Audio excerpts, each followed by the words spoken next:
Kasama ko po siya ngayon. Andito po kami sa venue. Andiyan kayo? O sige, pupunta ako dyan ngayon.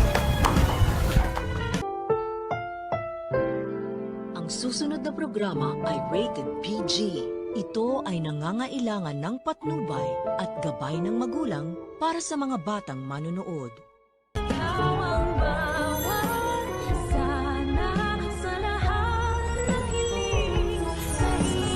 Pwede naman na magstay ka muna para sayin natin yung mga bata. Sige na, para kay Lolo.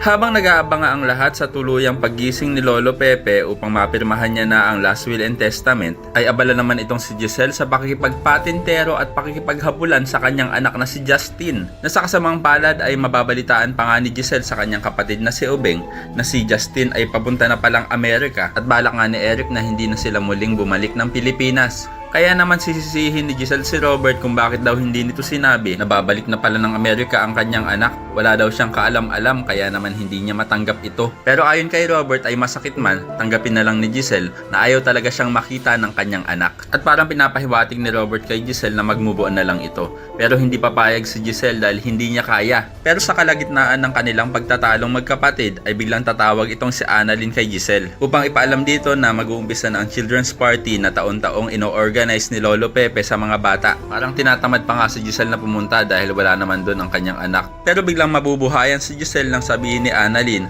na nandoon ang kanyang anak na si Justin at pagmamadaliin na ni Annalyn ang kanyang tita dahil baka bigla na lang umalis itong si Justin. Kaya naman naabangan natin na malaman kung magiging matagumpay ba ang pakay ni Annalyn na pagharapin ang kanyang tita at ang kanyang pinsan. At malalaman din natin kung anong magiging sagot ni Doc Lyndon kay Luke kung bakit ayaw nitong pabalikin si Annalyn sa Apex. Kaya naman ko isa ka rin sa mga umaasang sana magkasundo na ang mag-inang Giselle at Justin ay pakilike ang video na ito and don't forget to subscribe para naman mas lumakas ang puwersa laban kila Moira at Zoe. Thanks for watching and see you next time. Bye bye.